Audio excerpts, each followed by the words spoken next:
Bonjour les amis, et bienvenue dans ce cours de sémiologie neurologique qui va concerner le syndrome pyramidal. C'est un cours de professeur El Moutawakkil. Alors on va attaquer dans cette vidéo, dans cette première vidéo, le syndrome pyramidal avec toutes ses caractéristiques, ses signes cliniques et j'espère que vous allez en bénéficier.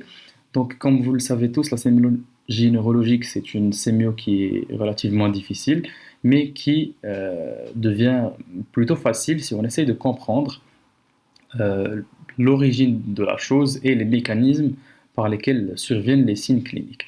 Alors, sans plus tarder sur l'introduction, on va commencer.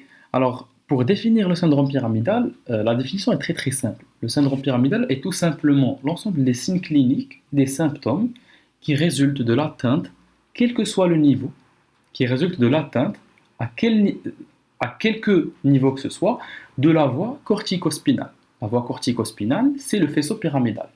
Et cette voie corticospinale et le faisceau pyramidal, c'est le support de la commande motrice volontaire, c'est-à-dire le support de la motricité volontaire. Donc, c'est tout simplement l'ensemble des signes relatifs à l'atteinte, quel que soit le niveau, de, de la voie corticospinale, c'est-à-dire du faisceau pyramidal.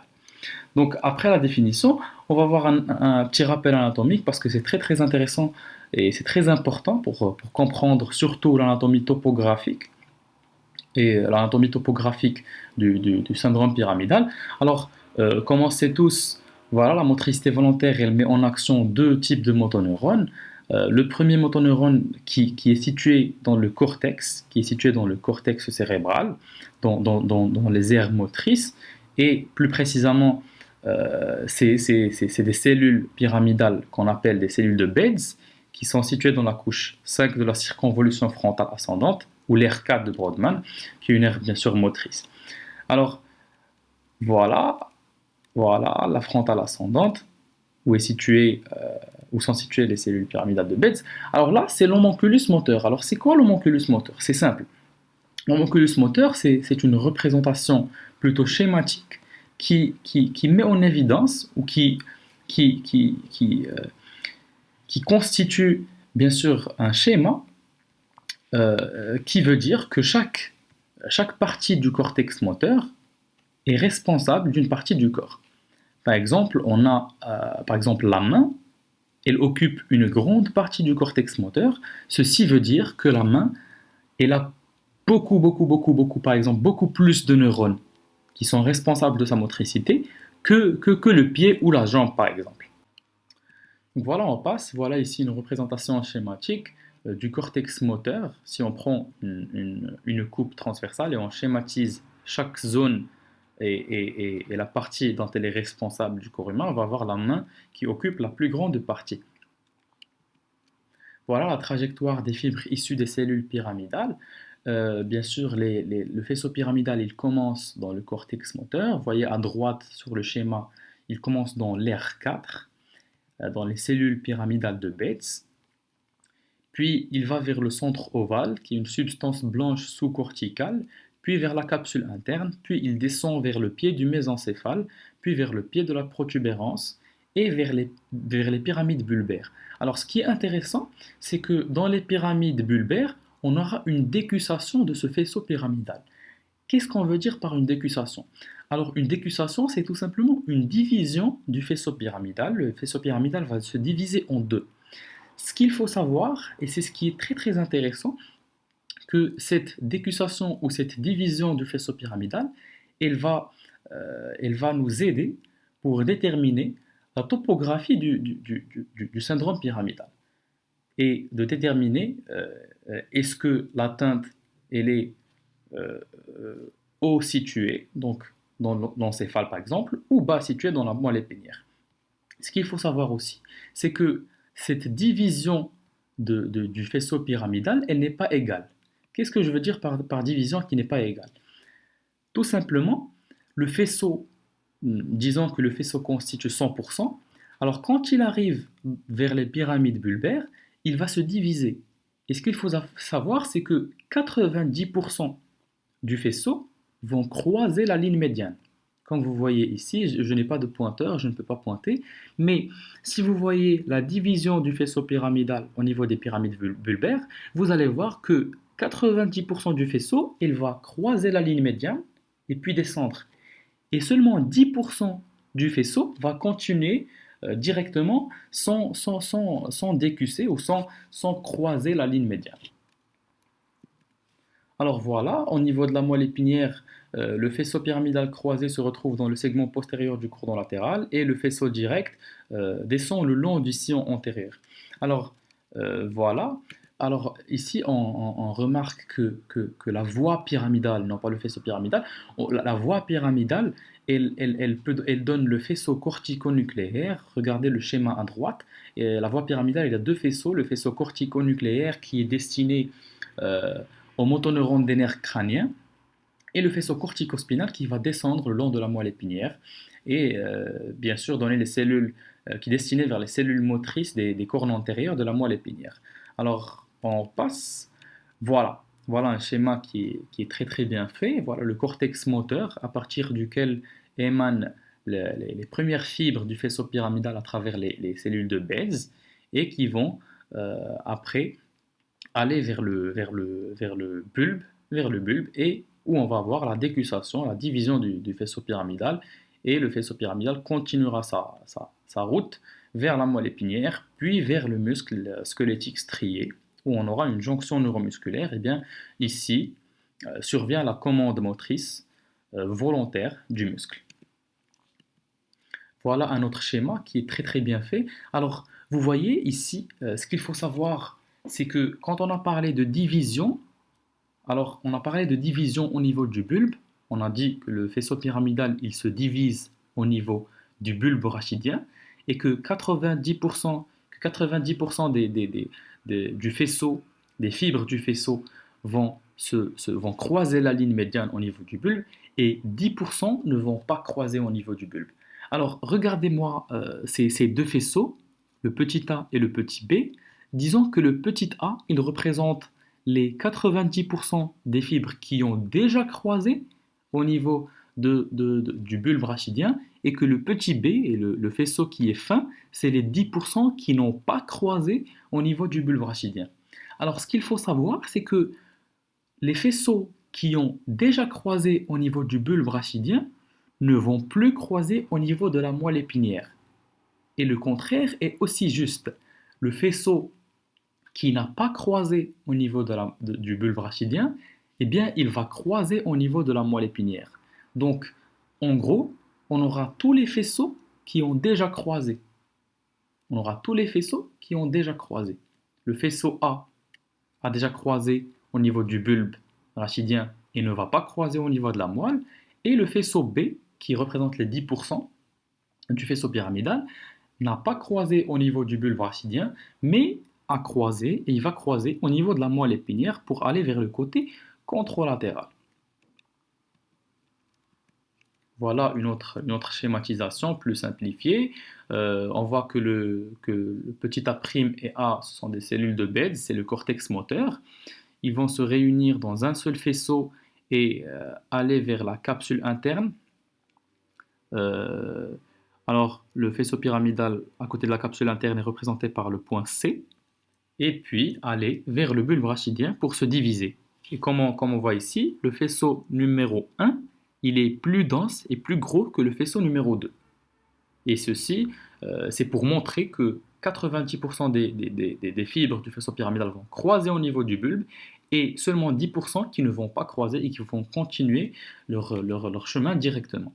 Voilà le faisceau 1 dans le deuxième schéma. Dans le deuxième schéma, le faisceau 1, il continue sa route sans croiser au niveau de la moelle épinière, mais le faisceau 2, il va continuer sa route et puis commencer à croiser la ligne médiane. Il va croiser la ligne médiane pour aller au côté contralatéral. Et ceci rejoint ce qu'on était en train de dire dans la diapositive précédente, où on a dit que les deux faisceaux, que ce soit les 10% ou les 90%, vont croiser, l'un dans le bulbe rachidien et l'autre dans la moelle épinière. Voilà. Alors pour aller plus loin, il faut qu'on sache que le système pyramidal, il a plusieurs fonctions. Il contrôle la motricité volontaire, mais en même temps, il inhibe la motricité automatique et réflexe. Il contrôle la motricité volontaire, ça on le sait, c'est évident, mais en même temps, il va inhiber la motricité automatique et réflexe. Et ça va nous aider à déterminer quelques signes cliniques. Parce que si on a une atteinte du système pyramidal, eh bien, on aura aussi une perte du contrôle de la motricité volontaire, mais aussi le contrôle inhibiteur sur la motricité automatique et réflexe, il ne va pas avoir lieu, et donc on aura une motricité automatique et réflexe qui n'est pas inhibée. Alors, pour parler de la motricité automatique, la motricité automatique, elle représente la motricité qui est assurée par le système extrapyramidal. Par le système extrapyramidal.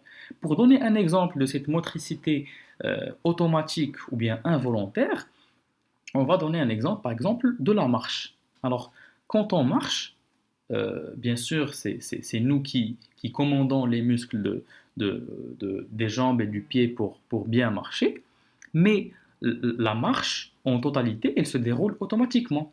Quand on marche, on ne se dit pas, allez, on va poser maintenant le deuxième pied, allez, on va poser maintenant le premier pied, allez, on va garder l'équilibre. Tout ça, c'est des fonctions du système extrapyramidal qui assure la motricité involontaire. C'est-à-dire que quand on marche, on sait seulement où on veut y aller, où on veut aller, mais la marche se déroule bien sûr automatiquement sans qu'on s'y rend compte.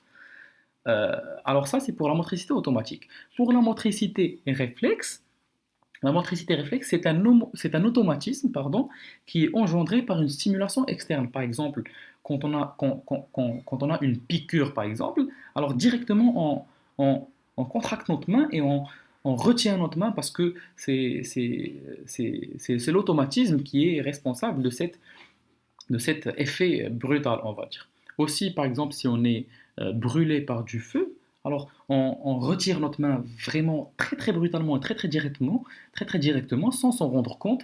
C'est parce que, bien sûr, c'est parce que la motricité réflexe, on est responsable.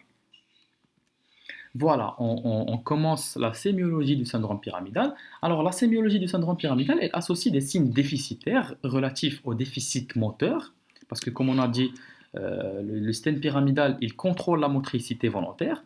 Alors, quand on aura une atteinte du système pyramidal, on aura des signes déficitaires qui sont en relation avec le trouble de la motricité volontaire. Et on aura une spasticité. On aura une spasticité relative à une libération d'activité réflexe. Comment on peut expliquer cette spasticité? Eh bien, par les rôles du système pyramidal. Alors, on a dit que le système pyramidal, il a un contrôle inhibiteur sur la motricité automatique et réflexe. Alors, quand on aura une atteinte du système pyramidal, alors il n'y aura plus une inhibition de la motricité automatique et réflexe, et donc il y a, on va dire, une hyperréactivité de la motricité automatique et réflexe qui va nous donner cette spasticité.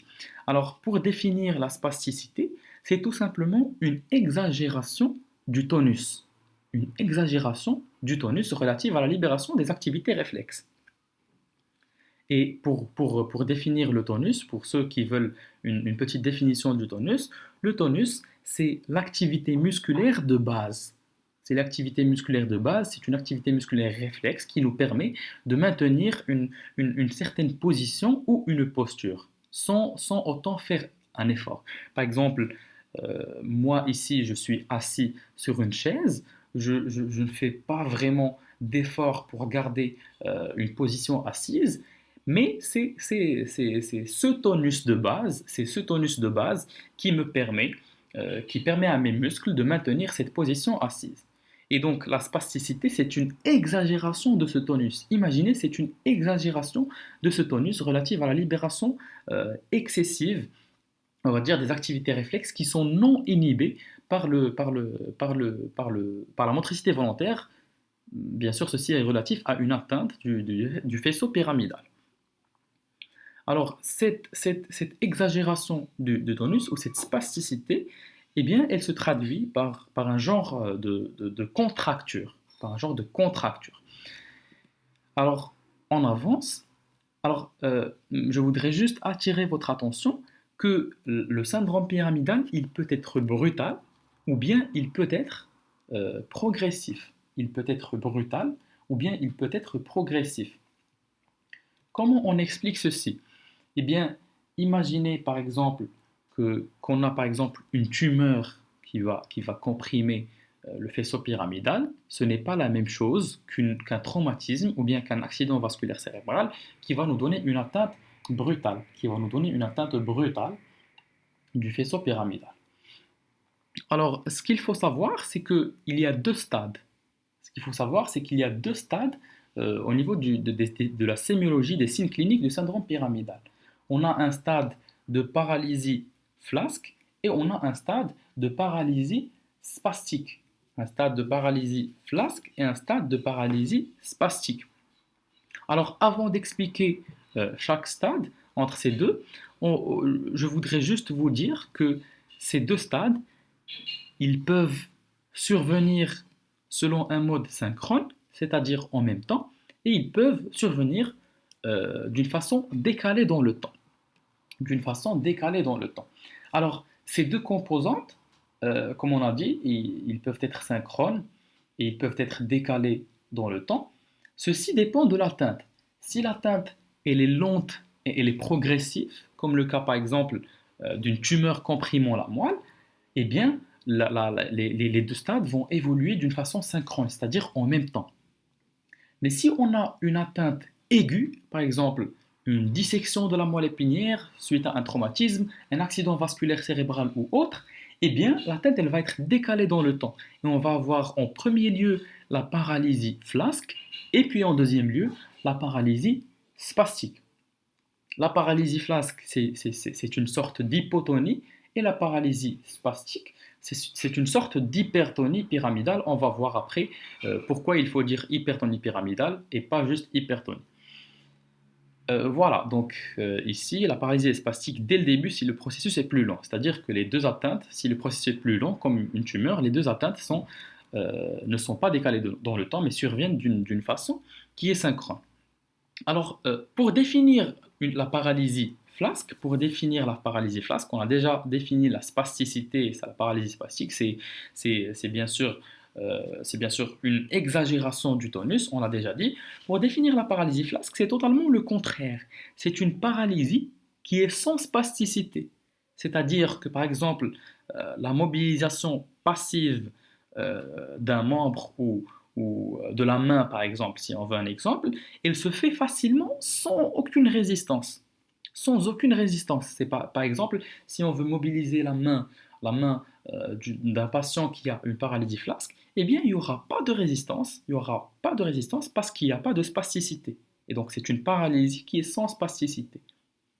J'ouvre une parenthèse pour vous dire que la paralysie flasque, c'est بحال شي واحد راشي. بحال شي واحد راشي ما قادش حتى يهز يديه سي بحال شي واحد راشي بحال شي اون فادير بحال شي باتا مودلي اون فادير فهمتي راشي بحال هكا سي اون باراليزي فلاسك باراليزي سباستيك لا سي اون اكزاجيراسيون دو تونus بحال لي مسكل كيكونوا مقصحين. Alors pour caractériser cette paralysie qui est flasque, on peut juste faire une mobilisation passive du membre et on va voir qu'elle se fait facilement sans résistance, contrairement à la paralysie spastique. Alors, qu'est-ce que je veux dire par la mobilisation passive? La mobilisation passive, c'est quand le médecin, il mobilise un certain membre du patient sans aucune participation motrice volontaire du patient. C'est-à-dire que le patient, il te donne sa main, par exemple, et toi, comme médecin, tu la mobilises et tu remarques que dans la paralysie flasque, il n'y a pas de résistance, mais dans la paralysie spastique, il y a une certaine résistance qu'on va caractériser par la suite. Alors, on va commencer par le premier stade qui est le stade de paralysie flasque. Le stade de paralysie flasque. Alors, comme on avait vu, le stade de paralysie flasque est lié à la suppression et à l'atteinte de la commande motrice volontaire qui est à l'origine d'un déficit moteur. Alors le stade de paralysie flasque, c'est un stade de déficit moteur, où on aura une paralysie qui est soit partielle, soit totale, qui est flasque, bien sûr, qui dit flasque dit hypotonique. On ne peut pas avoir une paralysie qui est flasque et en même temps hypertonique. Et cette paralysie, ce qu'il faut savoir, c'est qu'elle prédomine en distal. Qu'est-ce qu'on veut dire par la prédominance en distal? C'est tout simplement que la paralysie elle va prédominer dans les muscles distaux. Alors, c'est quoi les muscles distaux? Les muscles distaux sont les muscles qui sont éloignés de l'axe du corps humain. Si on prend l'axe du corps humain, le milieu, les muscles distaux sont ceux qui sont éloignés de cet axe du corps humain. À titre d'exemple, par exemple, dans le membre supérieur, les muscles distaux sont par exemple les muscles du bras et de la main. Et pour le membre inférieur, par exemple, les muscles du pied et de la jambe. Alors voilà, la prédominance, elle est en distal, il est très important de savoir ceci. Et il faut savoir que dans la paralysie flasque, dans la paralysie flasque, la lésion, elle prédomine sur les fléchisseurs dans les membres inférieurs et sur les muscles extenseurs dans les membres supérieurs. Et au niveau de la face, elle prédomine sur le territoire facial inférieur. Donc la prédominance, elle est en distal, ça c'est important. Elle est sur les fléchisseurs au niveau des membres inférieurs et sur les muscles extenseurs au niveau des membres supérieurs. Et les muscles axiaux, ils sont épargnés parce qu'on a déjà dit que la prédominance, elle est en distal. Au niveau de la face, la prédominance, elle est sur le territoire facial inférieur. Et le siège du déficit, il est contralatéral si la lésion elle est au-dessus de l'entrecroisement, c'est-à-dire de la décussation, et l'atteinte elle est ipsilatérale ou homolatérale si la lésion elle est au-dessous de l'entrecroisement. Alors, pour expliquer ça, on va revenir à notre schéma de la décussation bulbaire du faisceau pyramidal. Voilà. Donc, pour expliquer ça, il faut retenir que 90% du faisceau pyramidal croise au niveau du bulbe et ne croise plus au niveau de la moelle. Qu'est-ce que ça veut dire? Ça veut dire que quand on va essayer de situer l'atteinte, on ne va pas prendre compte les 10% du faisceau qui ne vont pas croiser au niveau bulbaire et qui vont croiser au niveau de la moelle. On ne va pas les prendre en compte. On va prendre en compte juste les 90% du faisceau pyramidal qui croisent au niveau du bulbe, mais qui ne croisent pas au niveau de la moelle. Si on prend en compte juste ces 90%, parce que c'est logique, parce que c'est la plus grande partie du faisceau, si on imagine qu'il y a une atteinte au-dessus du bulbe, eh bien, le faisceau, on sait qu'il va croiser au niveau du bulbe. Et si par exemple on le sectionne au niveau du cortex ou au niveau de la capsule interne, c'est-à-dire au-dessus du bulbe, si on le sectionne, on sait qu'il allait croiser au niveau du bulbe. Et donc l'atteinte, elle va être contralatérale. Alors si par exemple on essaye de sectionner le faisceau pyramidal au niveau de la moelle épinière, on sait que les 90% qu'on prend en compte pour expliquer ceci, on sait qu'elle ne va pas croiser au niveau de la moelle. Et donc si on sectionne ces 90%, par exemple au niveau de la droite, au niveau droit de la moelle, au niveau de l'hémimoelle droite, eh bien on va savoir et on sait que l'atteinte, elle va être homolatérale. Parce que si on sectionne au niveau droit de la moelle, on sait que le faisceau pyramidal droit au niveau de la moelle, il ne va pas croiser et donc l'atteinte, elle va être homolatérale. J'espère que vous avez compris ce principe, mais on va y revenir à la fin du cours pour l'expliquer un peu en délicat pour les gens qui ont eu une difficulté à le comprendre. Donc voilà, on revient ici. Voilà. Alors, si le déficit il est discret, on peut le mettre en évidence par quelques manœuvres. Alors la manœuvre de Barré pour les membres supérieurs et la manœuvre de Mingazzini pour les membres inférieurs. Le signe de Garcin, il n'est pas très important. Alors la manœuvre de Barré, on demande au patient de tendre les deux mains en avant d'une façon parallèle et on remarque que suite au déficit moteur qui se présente par une paralysie flasque, suite à ce déficit moteur, la patiente ou le patient, elle va faire tomber sa main parce qu'il y a un déficit moteur. De même, dans le signe de Mingazzini pour les membres inférieurs, on demande au patient de s'allonger suivant cette position et on remarque que l'une des jambes, elle va commencer à chuter et à tomber signant un déficit moteur. Alors, par exemple, si on veut, par exemple, déterminer chez cette femme, sur la manœuvre de Barré, par exemple, le siège de la lésion, on peut dire, par exemple, que si elle a la lésion, par exemple, au niveau du cerveau, on peut dire que la lésion, elle est gauche, parce que c'est sa main droite qui a chuté. Et on connaît que le faisceau pyramidal, s'il y a une atteinte au niveau du cerveau ou bien au niveau de la capsule interne, en gros au-dessus du bulbe, on sait que l'atteinte sera contralatérale. Parce que le faisceau n'a pas encore croisé, on sait qu'il va croiser. Si elle a une atteinte, par exemple, au niveau de la moelle, on va savoir que l'atteinte, elle est au niveau de la moelle droite, de l'hémimoelle droite, parce que le faisceau, il ne va pas croiser au niveau de la moelle, et donc on sait que l'atteinte sera homolatérale. Alors, on va parler du signe de Babinski. Le signe de Babinski, il est très très important. Pourquoi? Parce qu'il est pathognomonique. Il est pathognomonique du syndrome pyramidal. C'est quoi? Qu'est-ce que ça veut dire pathognomonique? Pathognomonique, c'est-à-dire que sa présence, elle signe la présence obligatoire d'un syndrome pyramidal. Alors, le signe de Babinski, c'est quoi? Le signe de Babinski, c'est tout simplement une exagération du réflexe cutané plantaire. Alors, ce qui est normal, c'est le réflexe cutané plantaire. Ce qui est anormal, c'est son exagération. Et cette exagération, on l'appelle signe de Babinski positif. Alors, c'est quoi le réflexe cutané plantaire? Alors, le réflexe cutané plantaire se fait comme suit. Alors, vous voyez l'image qui est à droite du pied, eh bien, on a une réponse normale, elle constitue le réflexe cutané plantaire, c'est quand on excite la plante du pied sur sa partie externe par un objet qui est mousse, qui est non piquant, et qu'on va promener d'arrière en avant, c'est-à-dire du talon vers les orteils, doucement. Chez un sujet sain qui n'a pas de syndrome pyramidal, la réponse normale, c'est que les orteils vont faire une flexion. Les orteils vont faire une flexion. Comme vous voyez ici, dans la réponse normale, les orteils sont sans fléchis, sans flexion. Alors, ce qui est pathologique, c'est le signe de Babinski.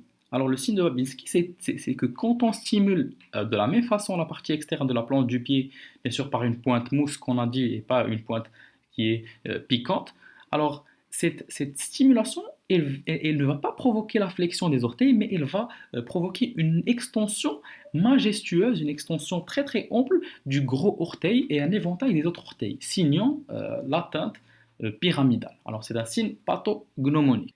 Les réflexes ostéotendineux sont plutôt abolis.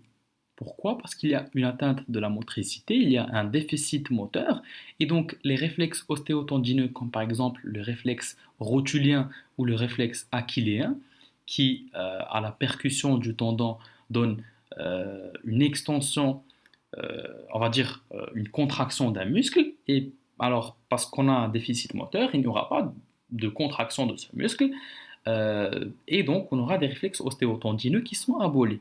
Alors, ce qu'il faut savoir, c'est que tout ce qu'on a vu dans ces diapositives, ça concerne le stade de paralysie flasque. Par exemple, quand on parle de signe de Barré, signe de Mingazzini, et quand on parle de relâchement des muscles qui ne sont pas contractés et qui n'ont pas de contracture, et aussi pour les réflexes ostéotendineux qui sont abolis, on parle du stade de paralysie flasque. On va voir après, dans le stade de paralysie spastique, les réflexes ostéotendineux vont être plutôt exagérés qu'abolis. Alors, voici le stade de paralysie spastique. Alors, pour rappeler, on a dit que la spasticité, c'est une exagération du tonus, contrairement à la paralysie flasque. Voilà, on aura toujours un déficit moteur qu'on a déjà vu, et on aura une hypertonie pyramidale. On aura une hypertonie pyramidale. Alors, pourquoi je vous ai dit, je pense, dans les premières diapositives, que quand on veut parler d'hypertonie au niveau du syndrome pyramidal, on doit préciser que c'est une hypertonie pyramidale, parce qu'il y a d'autres types d'hypertonie. Il y a des hypertonies qui sont extrapyramidales. Et voilà, donc dans l'hypertonie pyramidale, on aura une spasticité. Et cette hypertonie, on va la nommer hypertonie élastique. On va la nommer hypertonie élastique, contrairement à l'hypertonie plastique qui est une hypertonie extra-pyramidale et qu'on va voir si le temps le suffit dans une autre vidéo du syndrome extra-pyramidal. Alors, l'hypertonie pyramidale ou la spasticité, quelle est son origine? Alors, son origine, c'est l'exagération du réflexe myotatique d'extension. Le siège, c'est surtout dans les fléchisseurs du membre supérieur, dans les extenseurs du membre inférieur. Si vous vous rappelez bien, au niveau de la paralysie flasque, c'est totalement le contraire. Au niveau de la paralysie flasque, on avait parlé de prédominance au niveau du membre supérieur d'extenseur, c'est-à-dire que la paralysie flasque, elle siégeait au niveau des extenseurs, surtout dans le membre supérieur, et au niveau des fléchisseurs dans le membre inférieur. Alors que là, c'est le contraire. Alors, pour comprendre l'origine de cette spasticité, et qui est l'exagération du réflexe myotatique d'extension, on va voir ce réflexe myotatique d'extension. Alors, on va imaginer que ceci est un marteau, on va percuter ce tendon. Alors là, c'est le réflexe rotulien, on va faire une percussion de ce tendon. Et alors, le neurone sensoriel, l'action du neurone sensoriel avec le récepteur sensoriel, ils vont envoyer un message sur cette percussion du tendon. Ils vont envoyer un message. Le message, il va aller, et il va arriver vers le neurone sensoriel. Puis, il va aller donner deux stimulations. L'une des stimulations est une stimulation positive. C'est une stimulation du motoneurone efférent de ce muscle extenseur qui est le quadriceps fémoral. Donc, c'est une stimulation positive qui va donner une contraction de ce muscle et donc une extension qui va donner une contraction de ce muscle quadriceps fémoral. Pourquoi cette contraction? Parce que la percussion du tendon, elle a donné un étirement de ce muscle et donc comme réaction, on va avoir une contraction de ce muscle par une excitation qui est positive. Alors l'autre excitation, elle est aussi positive, sauf qu'elle va rencontrer un interneurone. Cet interneurone, dans ce cas, il est inhibiteur. Et donc, il va transformer ce message positif, il va le transformer, il va l'inhiber et le transformer en un message négatif. Et donc, plutôt, on n'aura pas une contraction de ce biceps crural, le muscle contralatéral du quadriceps fémoral, on n'aura pas une contraction, mais plutôt un relâchement. Et alors, tout ceci, c'est-à-dire la contraction du quadriceps fémoral avec le relâchement du biceps crural, il va nous donner une extension de la jambe. Et ce réflexe rotulien, vous pouvez l'essayer vous-même. Vous allez percuter le tendon qui est sous la rotule, et alors vous allez avoir une extension de la jambe. Voilà, donc ce réflexe myotatique extenseur qu'on a expliqué sur cette diapositive, il est exagéré, et cette exagération, elle va nous donner l'hypertonie pyramidale ou la spasticité. C'est aussi simple que ça. Alors, les caractères de la spasticité. Alors, pourquoi on a besoin de caractériser la spasticité? Tout simplement parce que l'hypertonie, elle est différente dans les différents syndromes. Elle est élastique au niveau du syndrome pyramidal et elle est plastique au niveau du syndrome extra-pyramidal. Alors, on va dire que la résistance, que cette spasticité est la résistance à l'allongement du muscle au mouvement passif. Comme on avait dit, la mobilisation passive, c'est quand le médecin mobilise un muscle ou un membre du patient sans autant que le patient participe volontairement à ce mouvement. Alors, cette résistance, elle apparaît à partir d'un angle donné. Elle s'accentue au fur et à mesure. Alors, au fur et à mesure qu'on effectue le mouvement passif, cette spasticité, elle va s'accentuer. Et avec la reprise de la position de départ quand on lâche le membre. Alors, la reprise de la position de départ, par exemple, si par exemple le membre il est fléchi et nous on va l'étirer, on va étirer par exemple la main, on va l'étirer, et bien quand on va lâcher, la main elle va reprendre sa position initiale d'une façon brutale, d'une façon qui n'est pas bloquée. Et ce phénomène, on l'appelle un phénomène de lame de couteau. Pourquoi lame de couteau? Parce que tout simplement, si par exemple on prend ce couteau et on fait une sorte de flexion, on va dire, si on peut dire une flexion du couteau, quand on le lâche, et alors il va prendre sa place directement sans blocage. Pourquoi on dit ça? Parce que c'est différent, c'est totalement différent de l'hypertonie extrapyramidale. L'hypertonie pyramidale qui est dite élastique, on a dit qu'il y a une augmentation progressive de la résistance à l'amplitude et à la vitesse de l'étirement, et qu'à l'arrêt de cet étirement, il y a il y a un retour à la position initiale brusquement, comme une lame de canif qu'on a vu ici. Alors que dans l'hypertonie extrapyramidale ou bien plastique, la résistance, elle est en tuyau de plomb. Je ne sais pas si vous pouvez imaginer un tuyau de plomb, mais quand on va faire un étirement et relâcher, ça ne va pas revenir à sa position initiale d'un coup, mais ça va revenir euh, en un aspect de roue dentée. En un aspect de roue dentée. Alors ça, c'est pas très important parce que vous allez le voir au niveau du syndrome extrapyramidal, vous allez voir l'hypertonie plastique, l'hypertonie extrapyramidale au niveau du syndrome extrapyramidal, mais c'était juste pour un peu préciser la différence. Voilà, donc la conséquence de cette spasticité, c'est surtout la marche avec fauchage ou bien la marche en fauchant, qui est une marche spastique hypertonique. Une marche spastique et hypertonique. Alors, cette marche, bien sûr, parce qu'on a dit que si vous vous rappelez bien, au niveau de la paralysie spastique, elle prédomine dans le membre inférieur, elle prédomine dans les extenseurs. C'est pour ça que vous voyez ce pied ici, il est en extension. Il est en extension. Et donc, on va avoir un pied qui racle le sol avec sa pointe, parce qu'il est toujours en extension. Il y a une contracture, une spasticité, et le pied il est en extension. Et alors, le pied il va racler le sol.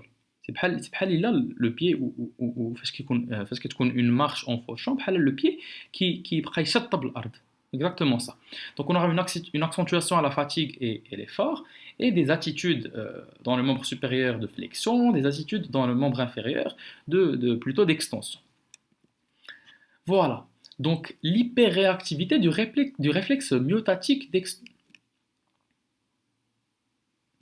Voilà, donc l'hyperréactivité du réflexe myotatique d'extension. Ça, on l'a expliqué. On a expliqué le réflexe myotatique d'extension, ce qui va nous donner des réflexes ostéotendineux qui sont vifs, diffusés et polycinétiques. Vifs, diffusés et polycinétiques. Alors, comment on peut expliquer ceci? Bien sûr, parce que le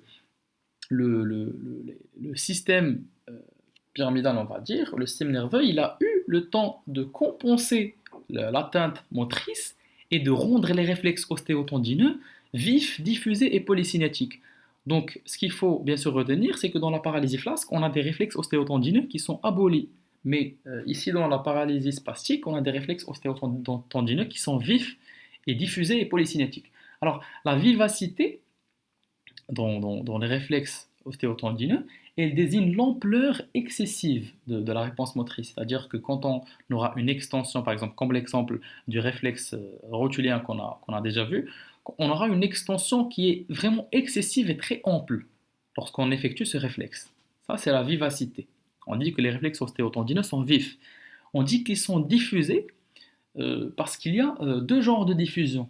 Soit que la réponse motrice, elle est diffuse, c'est-à-dire que quand on fait par exemple le réflexe, quand on effectue le réflexe rotulien, on va avoir une réponse motrice qui est diffuse et donc qui va être observée pas seulement sur le muscle qu'on a vu, les deux muscles qu'on avait vus, mais aussi sur d'autres segments du même membre où on a effectué le réflexe.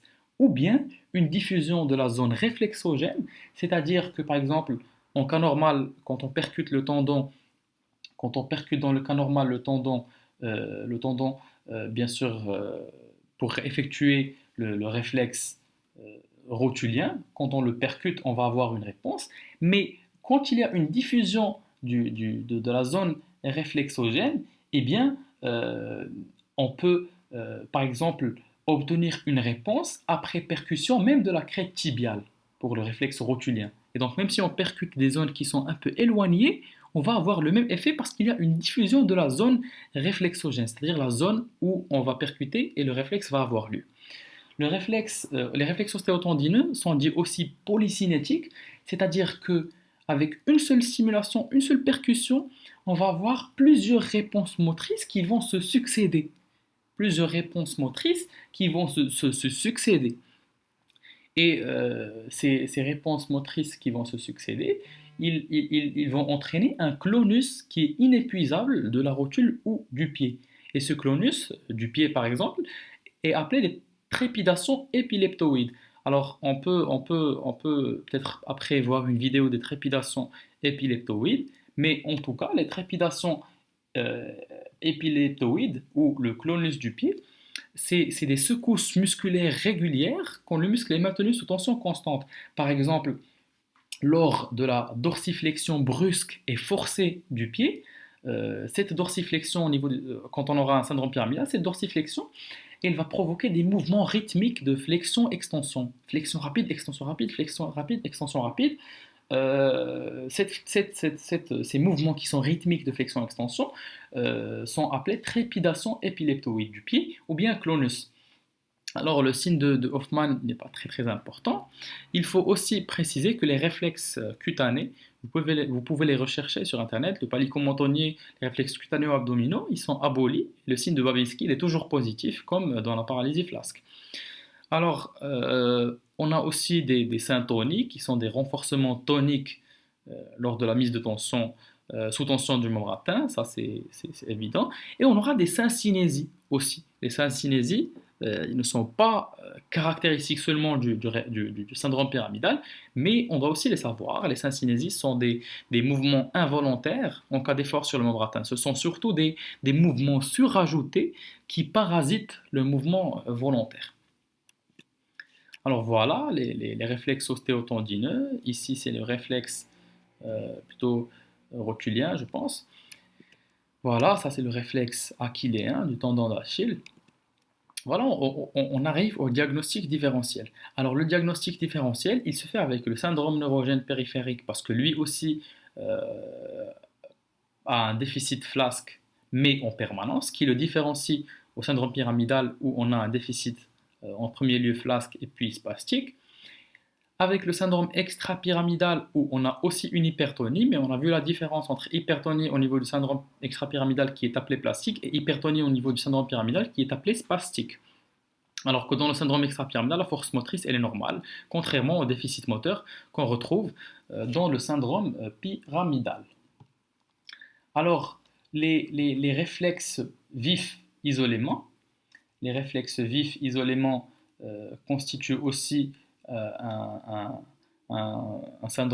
diagnostic différentiel, du syndrome pyramidal. Et ces réflexes, on les retrouve, c'est des personnes qui sont dites neurotoniques, où on peut avoir des réflexes ostéotendineux qui peuvent être vifs, comme dans le syndrome pyramidal, mais bien sûr, il y a des différences entre d'autres caractéristiques qui vont nous permettre de dire est-ce que c'est des réflexes vifs isolément ou c'est un syndrome pyramidal. Alors, il y a aussi dans le diagnostic différentiel le syndrome de négligence. Alors, le syndrome de négligence, c'est quoi? Le syndrome de négligence, c'est un trouble de l'utilisation de la conscience, de l'utilisation et de la conscience de l'espace, de l'espace devant nous. Et il est le plus souvent consécutif, bien sûr, à des lésions cérébrales, notamment pariétales. Et c'est un syndrome qui associe un défaut de prise en compte des informations issues de l'espace et une modification de l'orientation et des réactions en direction de celui-ci, c'est-à-dire de l'espace. Et par exemple, on aura par exemple un sujet par exemple, qui parle à deux personnes et qui a une atteinte, un syndrome de négligence par exemple droit et qui ne prêtera pas attention par exemple à la personne qui est à droite. Ou bien par exemple une personne qui lit par exemple un journal et qui ne prête pas attention aux colonnes qui se retrouvent à droite dans le journal. Ça, c'est un syndrome de négligence. Dernièrement, dans le diagnostic différentiel, il y a ce qu'on appelle la conversion hystérique. C'est un trouble de conversion, ou anciennement appelé hystérie.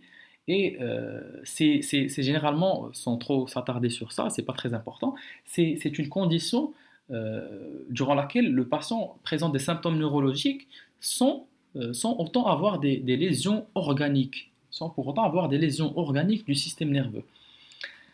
Voilà. Voilà, donc on est arrivé à la topographie lésionnelle. La topographie lésionnelle, c'est très important pour savoir où on a la lésion. Et c'est pour ça, j'ai essayé tout à l'heure d'expliquer la décussation et le croisement du faisceau pyramidal et tout pour arriver à la topographie pardon, lésionnelle et expliquer un peu tous les signes cliniques. Alors, si on a une lésion corticale unilatérale, une lésion corticale, c'est-à-dire dans le cortex, qui est unilatérale, par exemple ici, une lésion qui est droite, une lésion qui est gauche plutôt, une lésion dans l'hémisphère gauche, alors on aura une hémiplégie contralatérale. Pourquoi? Parce que par exemple, si on a une lésion ici, on sait que ce cortex, il est responsable du membre droit, des membres droits. Parce que bien sûr, le faisceau pyramidal, quand il descend, il descend, il descend comme ça, il va croiser au niveau du bulbe et venir ici. Donc, si on a une atteinte ici, on va avoir une atteinte contralatérale. Une atteinte non proportionnelle. Pourquoi on dit que l'atteinte elle est non proportionnelle? Parce que ici, le cortex, il est grand. Et donc, il n'y a pas de corrélation entre degré d'atteinte et surface d'atteinte dans le cortex. L'atteinte, elle est non totale, parce que bien sûr, on ne va pas avoir une atteinte de tout le cortex, on va avoir une atteinte de quelques zones, et donc l'atteinte, elle ne va pas être totale. Bien sûr, l'atteinte, elle s'accompagnera d'autres signes, parce que l'AVC, l'accident vasculaire cérébral, il peut avoir des retentissements sur d'autres zones cérébrales, pas seulement le cortex moteur. Alors, quand on aura une lésion de la capsule interne, alors une lésion de la capsule interne, on n'est toujours pas euh, arrivé au bulbe, donc on aura toujours une hémiplégie qui est contralatérale. Mais ce qui change ici au niveau de la capsule interne, c'est que l'atteinte elle va être totale proportionnelle. Pourquoi? Parce que la capsule interne, elle est très très fine. Et donc, une atteinte de la capsule interne, il va léser presque toute la capsule interne. Et du coup, l'atteinte, elle va être totale. Parce que la capsule interne, elle est très fine. C'est une partie du faisceau pyramidal qui est fine. Et donc, si on a une atteinte, l'atteinte va être totale. Pourquoi proportionnelle? Parce que, également, la capsule interne, elle est fine. Donc, plus on a de lésions dans la capsule interne, plus on a de répercussions. Alors, dans le pédoncule cérébral, bien sûr, ça, on va parler du syndrome alterne. Je pense que vous allez le faire dans un autre cours. Alors, ce qu'il faut savoir ici, c'est que le syndrome alterne, c'est quand on a une atteinte dans le pédoncule, une atteinte du pédoncule cérébral, dans le pédoncule cérébral du faisceau pyramidal, on aura des nerfs crâniens qui sont touchés. Et donc le syndrome alterne, il va associer une hémiplégie qui est contralatérale, bien sûr parce qu'on n'est pas toujours arrivé au bulbe, où la décussation a lieu. L'atteinte, elle est contralatérale et elle est associée à une atteinte d'un nerf crânien qui est homolatéral. Alors pour la protubérance, bien sûr, on est toujours au-dessus du bulbe, donc là, l'atteinte, elle va être toujours contralatérale. Alors là, quand on arrive au bulbe, ça dépend. Quand on arrive au bulbe, si l'atteinte elle est au-dessus du croisement, au-dessus de la décussation, l'hémiplégie elle va être contralatérale. Mais si l'atteinte elle est au-dessous de la décussation, l'hémiplégie elle va être homolatérale. Pourquoi? Parce qu'on sait que si l'atteinte elle est au-dessous du croisement, eh bien, le 90% du faisceau et ne va plus croiser dans la moelle épinière et il va partir dans le côté homolatéral. Donc, si on a une lésion dans ce territoire-là, on va avoir une atteinte qui est homolatérale. Voilà, si on a une atteinte dans la moelle épinière, eh bien, on aura toujours une hémiplégie contralatérale, une hémiplégie homolatérale, pardon. Pourquoi? Parce qu'on sait par exemple que 90% du faisceau qui ont croisé dans le bulbe ne vont plus croiser dans la moelle et vont partir du côté homolatéral. Alors, l'atteinte au niveau de la moelle épinière, elle peut être bilatérale si on a un syndrome de section, si on a un syndrome de section complète de la moelle. On va avoir une paralysie bilatérale, bien sûr des signes sensitifs et des troubles sphinctériens. Alors, au niveau de la moelle épinière, on peut avoir une atteinte bilatérale ou bien unilatérale. Bilatérale, si on a un syndrome de section complète de la moelle épinière, on va avoir une paralysie bilatérale, des signes sensitifs bien sûr, et des troubles sphinctériens. Et une atteinte unilatérale, dans le syndrome de Brown-Séquard, où on aura une paralysie homolatérale et des troubles sensitifs, lemnisco et extralemnisco, ça c'est autre chose. Voilà un exemple, ça c'est le syndrome de Brown-Séquard, et on a une atteinte de l'hémimoelle ici gauche, parce que voilà, ici c'est la corne antérieure. On a ici une atteinte de l'hémimoelle gauche. L'atteinte de l'hémimoelle gauche, il va nous donner bien sûr un syndrome pyramidal qui est homolatéral, parce que c'est une atteinte au niveau de la moelle. Il va nous donner une atteinte proprioceptive tactile épicritique qui est aussi homolatérale, parce qu'on sait que ici, dans la moelle, on a le faisceau qui est responsable de la sensibilité proprioceptive et tactile épicritique et qui ne va pas croiser au niveau de la moelle, mais on aura une atteinte thermoalgique contralatérale parce qu'on sait que le faisceau de la sensibilité thermoalgique, il va croiser au niveau de la moelle, du coup l'atteinte elle va être contralatérale. Alors voilà, je vous remercie pour votre attention, j'espère que ce cours a été bénéfique et on se retrouve prochainement dans une autre vidéo avec notre cours et à très bientôt.